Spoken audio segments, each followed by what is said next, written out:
Hello everyone, welcome back. तो आज का लेक्चर जो है वह क्लास 6 एनसीईआरटी अध्याय फर्स्ट क्या कब कहाँ और कैसे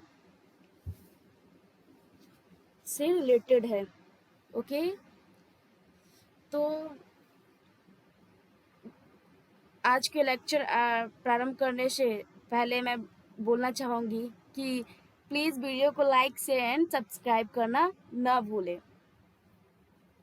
तो आइए अब मैं लेक्चर प्रारंभ करती हूँ।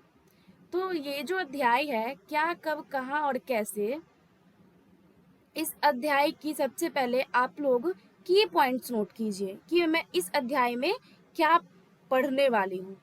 फिर मैं अध्याय स्टार्ट करूँगी। तो इस अध्याय की जो की पॉइंट्स है जिस पे इस अध्याय में डिस्कशन किया गया है वो इस प्रकार है। टॉपिक फर्स्ट है इतिहास का पता कैसे लगाएं। ठीक है, आप लोग नोट करते जाइएगा। अतीत के बारे में हम क्या क्या जान सकते हैं। लोग आज से पहले लाखों वर्ष पूर्व कहाँ रहते थे। ठीक है, देश के नाम, जैसे हमारे देश का नाम हिंदुस्तान क्यों पड़ा, भारतवर्ष कैसे पड़ा। ठीक है, तो इन सब से रिलेटेड हम चर्चा करेंगे। तिथियों का मतलब। ओके, तो आइए मैं प्रारंभ करती हूँ। टॉपिक फर्स्ट है इतिहास का पता कैसे लगाएं। तो जैसे कि मैं पिछले लेक्चर में बताई थी कि हिस्ट्री जो है वो एविडेंस पे बेस्ड होती है। बिना एविडेंस के हम कथित तौर पे कुछ भी नहीं कह सकते। एविडेंस हिस्ट्री के लिए बहुत ही ज़्यादा इम्पोर्टेंट होती है। तो यही एविडेंस है जिससे हम हिस्ट्री के बारे में पता लगाते हैं कि उस टाइम क्या हुआ होगा, उस टाइम के लोग कैसे थे। ठीक है, तो आप प्रारंभ कीजिए लिखना कि हिस्ट्री के जानने के सोर्सेज क्या क्या हैं। हिस्ट्री के जानने के मुख्य रूप से 3 सोर्सेज हैं।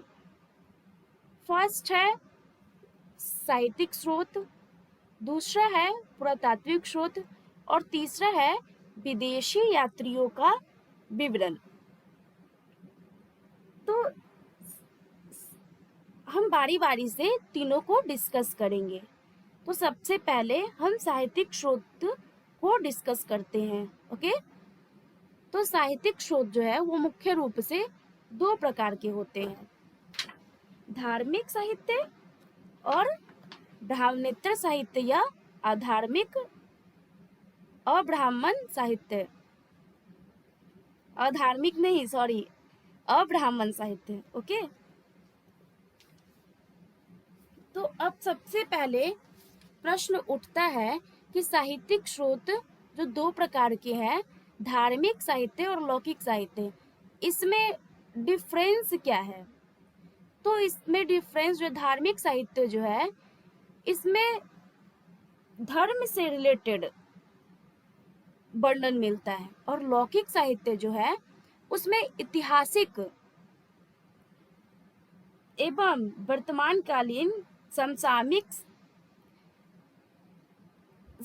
घटना, यानी जिस टाइम राइटर रचना कर रहे थे उस टाइम के घटना का विवरण हमें लौकिक साहित्य से मिलता है। ओके, तो अब हम धार्मिक साहित्य के बारे में चर्चा करते हैं। तो धार्मिक साहित्य जो है वो भी 2 प्रकार के होते हैं, एक ब्राह्मण साहित्य होते हैं और एक ब्राह्मणेतर साहित्य जिसे अब्राह्मण साहित्य भी कहते हैं। ओके,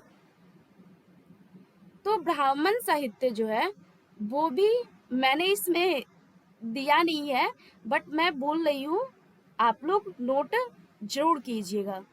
ब्राह्मण साहित्य जो है वो दो प्रकार के होते हैं, श्रुति और स्मृति। तो श्रुति जो होती है, वेद से तो आप लोग भली भांति परिचित होंगे ही, तो वो जो वेद होते हैं वही श्रुति कहलाती है। तो आइए हम जानते हैं कि श्रुति के अंतर्गत कौन कौन से साहित्य आते हैं।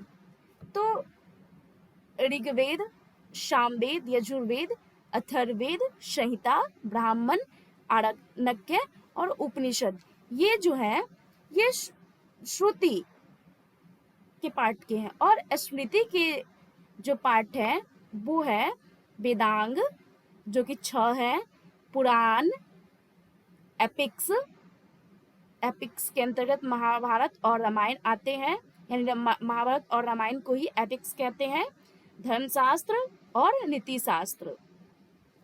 ठीक है, अब मैं आप लोगों को लौकिक साहित्य बताती हूँ। लौकिक साहित्य में पाणिनि का अष्टाध्यायी, कौटिल्य का अर्थशास्त्र, अश्वघोष की बुद्ध चरित, महाभाष्य का पतंजलि, बिल्हन के विक्रमांक देव चरित्र, कलहन की राजतरंगिणी, भास का स्वप्रवास वदतम, ये सब जो है इम्पोर्टेंट है लौकिक साहित्य में।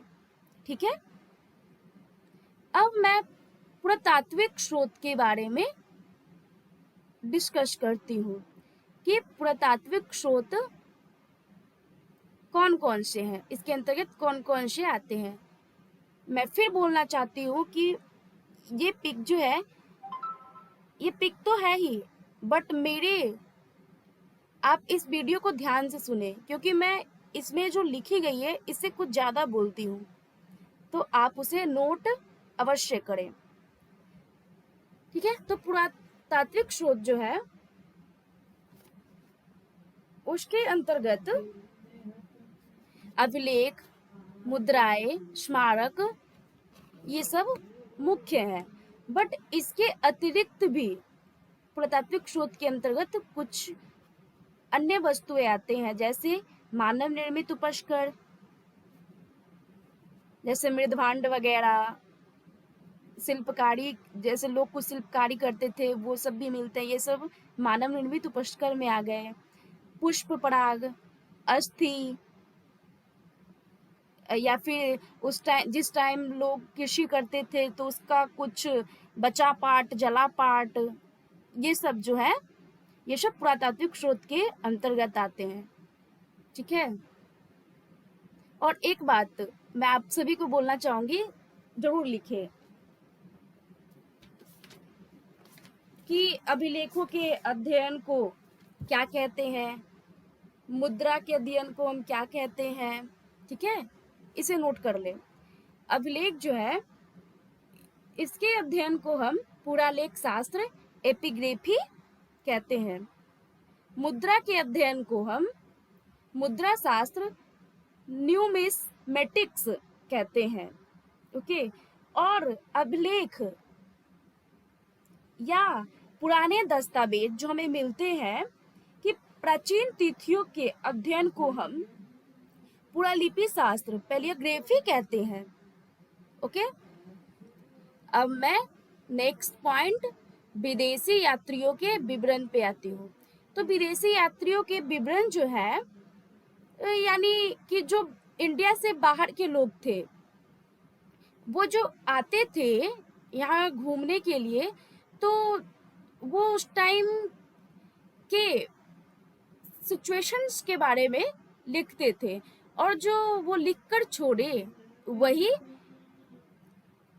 विदेशी यात्रियों के विवरण कहलाए। ओके, तो हमें मुख्य रूप से चार तो नहीं बट 3 मुख्य रूप से विदेशी यात्रियों के विवरण मिलते हैं, जिनमें यूनानी, चीनी और अरबी, फारसी भी है बट यूनानी, चीनी, अरबी मोस्ट इम्पोर्टेंट है, जिनके अत्यधिक विवरण मिले हैं।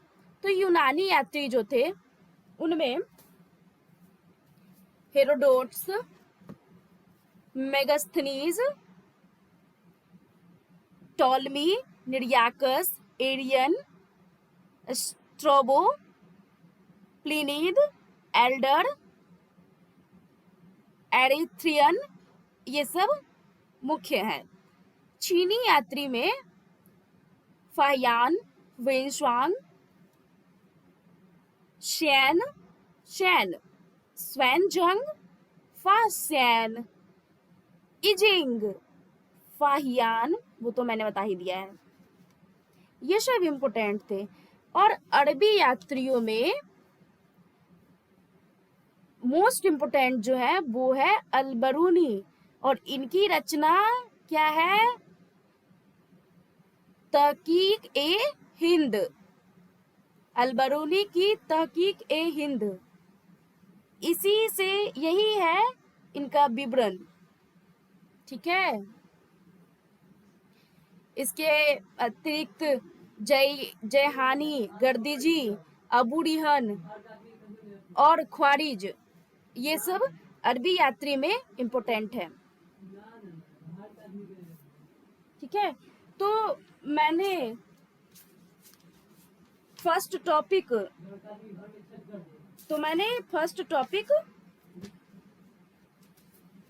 कि इतिहास का पता हम कैसे लगाएं, इस पे डिस्कस कर दिया।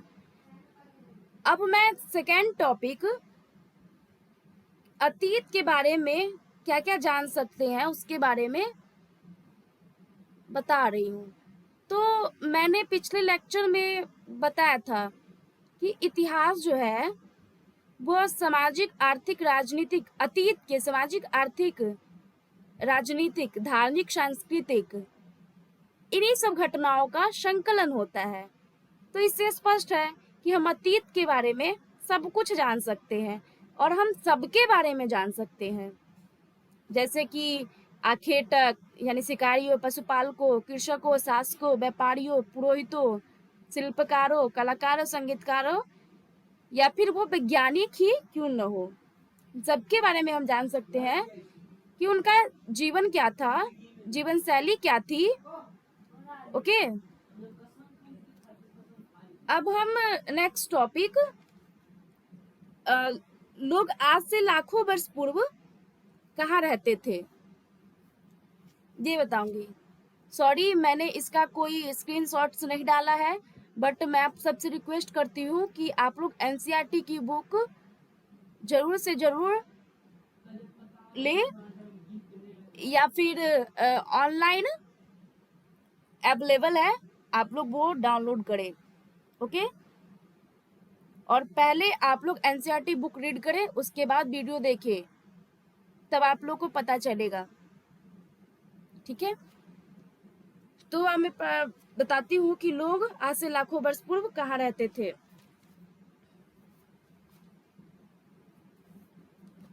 तो इस चैप्टर में दिया हुआ है कि उपयुक्त साक्ष्यों के आधार पे कि आज से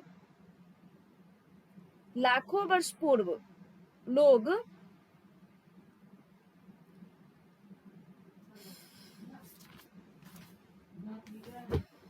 ठीक है, आज से लाखों वर्ष पूर्व लोग जो है वो नर्मदा नदी के किनारे निवास करते थे। नर्मदा नदी जो मध्य प्रदेश राज्य में स्थित है। ओके।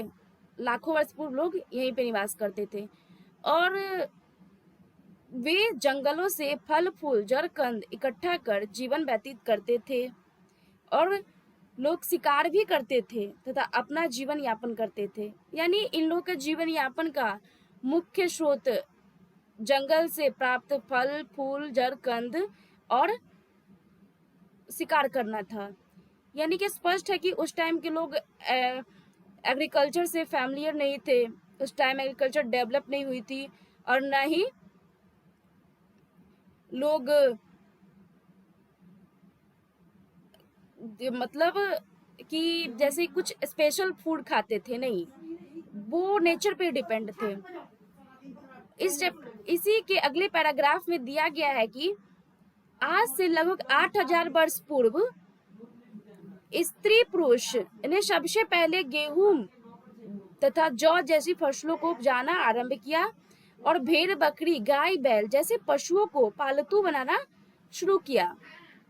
तो इससे स्पष्ट है कि लोग लाखों वर्ष पूर्व तो एग्रीकल्चर और पशुपालन से परिचित नहीं थे, बट बाद में और आज से 8000 वर्ष पूर्व लोग एग्रीकल्चर और पशुपालन से फैमिलियर होने लगे थे और लोग मुख्य रूप से इसी पे डिपेंड थे।